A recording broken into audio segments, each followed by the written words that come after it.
So let's talk about the recent development that broke the investment world. Okay, maybe not so dramatic, but this definitely uplifted many spirits and moods amongst the Alibaba community. So as the title and also the headline suggests, George Soros buys into Alibaba in the second quarter of 2023. And of course, for those of you who don't know George Soros, he's an accredited investor, he's a billionaire hedge fund manager, and also allegedly he broke the Bank of England and might have directly or indirectly caused the 98 Asian financial crisis. So you can read up a little bit about his background yourself. But anyway, I wanted to preface this because I do understand of several friends and even many in the retail community religiously follow many of these 13F filings because it's definitely where the smart money is allocating their capital, and many of them are billionaires in their own rights. So of course, you would want to know what's the smartest student in the class doing, right? To add on, in the investing business, you can be a shameless cloner and you wouldn't be penalized for copying other people's idea. But I just wanted to emphasize on the idea behind cultivating a healthy relationship between you and many of these investors that you idolize and you follow religiously. We'll talk more about it later on in the video. Also, do pardon my voice if it sounds weird.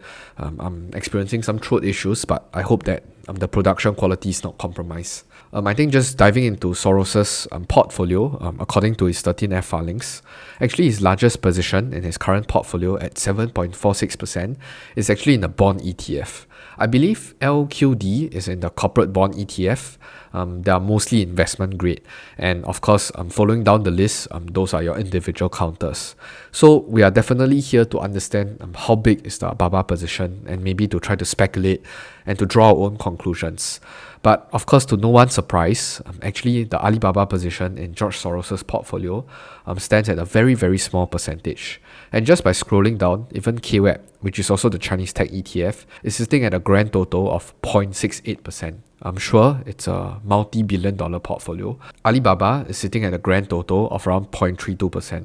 So many people will probably bounce back and say that, this is hardly a conviction pick and he's probably dipping his toes into some of these names, and even some of the companies that he owned a larger percentage of, like Fastly. It's also one of the growth company that has fallen from its grace. And so this really doesn't tell us much because you can see that at least on a portfolio level, they are probably incredibly diversified. Many of its positions, other than the top two, it's at more than 5%, if not the rest. It's really a distribution across 3%, 2%, 1%, and many point something else percent. So this Alibaba position really doesn't speak much in terms of his conviction and maybe even his insights around the Chinese market. But I think that's it. For people or for investors on the sidelines criticizing, saying that a 0.32% wouldn't move the needle, yes and no. I do agree to that assessment. But that said, let's not forget that many of these super investors are managing monies of their clients.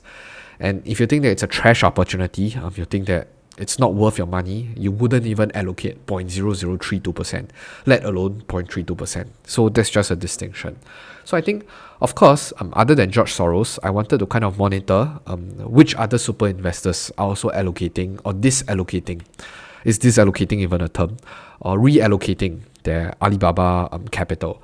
And Data Roamer, which is one of the more popular platform out there, allows you to kind of monitor many of these super investors' movements. And you can see that in the most recent quarter in Q2 of 2023, there are probably 4 notable transactions.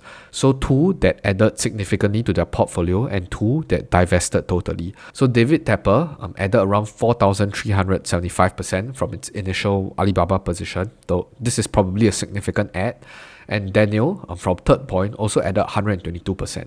So in terms of a percentage change to the portfolio, 6.77% and 1.98%. Those are pretty significant. The other 2 that are more notable is Michael Burry, which is dubbed as the Big Shot. He essentially guessed the 2008 subprime mortgage effectively and earned a fortune from it. So he's divested totally, sold out 100% of his portfolio. So let's first look at the top 2 that bought into Alibaba, and to kind of just understand, triangulate some of the data points and maybe their own investment framework. on why they think Alibaba was a good investment. So just diving deeper into David Tepper, so I think he do run a pretty concentrated portfolio in a specific industry as well. You can see it clearly, it's tech and maybe a little bit of semiconductor. His top position, Nvidia, 8%, Meta 8%, Microsoft 7.88%, Amazon 7.65%, 8%, and Alibaba actually comes in fifth at around 6.92%. So you can see why do I say semicon and tech? Semicon because he owns companies like Nvidia, Intel, Qualcomm, Taiwan Semiconductor. It's probably his focus, and maybe he probably thinks that the semiconductor is in a down cycle, and it's probably nearer to its trough than many people would like to believe so, because I think many of these semicon players are not doing very well, other than Nvidia, of course, because they have a monopoly in this current AI boom. But on top of that, I think in terms of their American counterparts, he basically holds the big tech, and largely speaking, I think they are your undervalued big tech. On a relative scale, Apple is probably a little bit more expensive, which is why it's currently only a 1.73% of their portfolio. So zooming into the Chinese position specifically, Alibaba currently makes up the largest position, but it's not the only Chinese position. You can see that he also holds companies like Baidu at 3.2%, JD at 1.19%, Pinduoduo at 0.96%, and even KWEB, which is the Chinese tech ETF. George Soros also hold them, and for David Tepper, it's at 0.8%. So it does seem like, at least from David's perspective, he's not really concerned about the China discount and the China worries, because just doing a rough calculation, he probably have Chinese exposure cap at around 10 to 15%. So yeah, that's about it. But you can see that most of the names here are all your very famous tech names, Uber, Alphabet, AMD, Qualcomm, and things like that. So there are a few energy and even logistics company as well. So you can clearly see where his focus is at. So I think also to kind of supplement his credibility, at least on his fund performance level, 3-year annualized return, his top 50 holdings weighted or unweighted, they deliver around a 17 to 24% returns CAGR. So that's actually pretty significant outperformance. And just a quick Google search on a Motley Fool article talking about David Tepper's perspective and how his hedge fund has performed. So he probably has made billions over the years, earning returns of more than 25% annually. I think this is probably averaged out. So a big driver of his outsized return is his expertise in distressed debt investing. So it's quite interesting because many of the articles do point at his experience around focusing on distressed companies and distressed debt and stuff like that. And his investment approach is largely grounded in distressed situation and deep value stocks. But when we were to refer back to his current positions, I do believe that many of these tech companies aren't really in a distressed situation. If you to compare it even back in 2022, maybe not so. I would argue that China or Chinese stocks are much closer to such distressed situation, but that's generally just to give you more background context and understanding of how David Tepper allocates his capital. Moving on to the next one, which is Daniel from Third Point. So you can see that actually for Alibaba makes up probably a sizable position as well, around a 3.6%. But comparatively, comparing David with Daniel, David has a clear focus in semicon and the tech industry. I think Daniel is probably a little bit more diversified, but clearly you can see that he owns company like Taiwan Semiconductor. You probably wouldn't be expecting China to invade Taiwan, or if you're concerned about many of these geopolitical risks, and still invest in Taiwanese or even Chinese companies. So that's just some perspective also.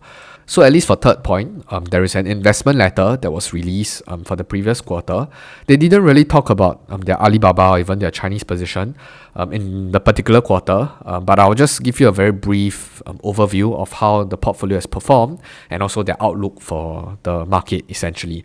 So I think on an annualized net return basis, Third Point actually returned around a 12.9%, while the S&P 500 total return index, so TR actually is inclusive of dividends, is 8.9%. So there is a delta of around 4% CAGR. And for a note here in point number 2, annualized return from inception. And clearly Daniel is not a new kid in the block. He incepted his funds in 1996, so he does have a long track record. But I'm more interested in terms of his review and also his outlook of the market today. So he did set out the context where last October, there was quite a lot of pessimism around market economic data, and many of these actually look bleak. And inflation also seemed to be accelerating with no end in sight. Further, he also expressed their view that they wanted to invest heavily in high quality tech companies with earnings growth, and they actually committed capital to value situation, which has since underperformed. So looking ahead, we actually see continued favorable economic conditions driven by declining inflation, which should eventually lead to less hawkish monetary policies. While we recognize that consumers are vulnerable to depletion of savings accumulated from the stimulus and other pandemic-era emergency measures, we also see potential for the Fed to begin an easing cycle around the time American consumers begin to run low on cash. So against this economic backdrop, we believe that artificial intelligence will have far-reaching effects on the economy, public equities, and society, and understanding its impact is essential to successful stock selection. So I think if I were to refer back to his portfolio, I do see many of these so-called companies that are engaging in AI, Amazon, Microsoft, Taiwan Semiconductor, these are clear front runners. You have Nvidia, and I think people also tend to forget that a lot of these Chinese big tech companies, Baba, Tencent, Baidu, they are also strong AI players in China. So I believe there is some sort of consistency in his views.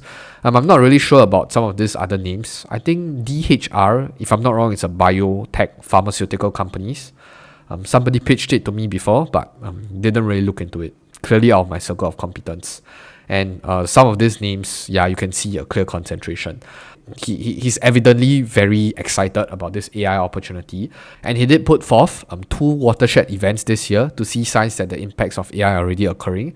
So the reporting of Nvidia's Q1 astronomical earnings beat and forward guidance, and not only that, I think Nvidia's Q2 earnings guidance and just the phenomenal delivery in terms of growth and expectations. I'm speechless, even as an outsider. And of course, Microsoft's introduction of an AI-assisted Office Copilot software. So yeah, I think the decision to talk about a lot of this AI drumming seems in line. And I believe that Third Point Capital is probably in a pretty good position to exploit many of these trends. Next, moving on to the notable sales.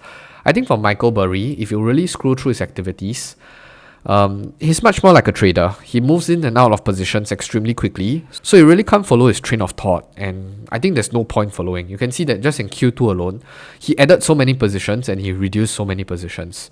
I'm not too sure whether he exited his JD and Baba position in a gain or a loss, but that's not really my position to talk about it anyway. So Michael Burry, sometimes you can look at some of his tweets, look a little bit in terms of his history. I don't really think there's anything we can emulate after. I think for Bill Miller, similarly, if you look at his activity, there's a crazy amount of buys and sells. That said, I personally have not been really following him. I do know that he has some notable contributions in some of the books, but he hasn't really been one on my radar, and he does trim in and out of positions quite frequently.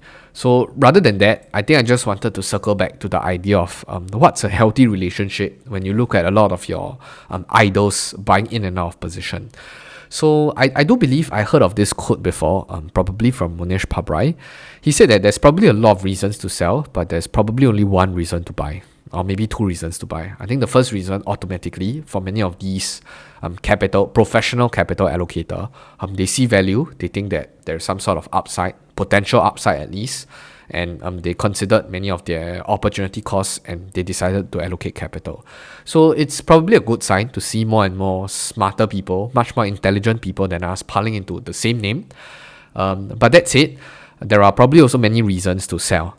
And don't really get too hard onto a particular idol or a particular hedge fund manager selling off a position. And you might also take it into assessment and say that, just because somebody is selling and then my conviction is wavered.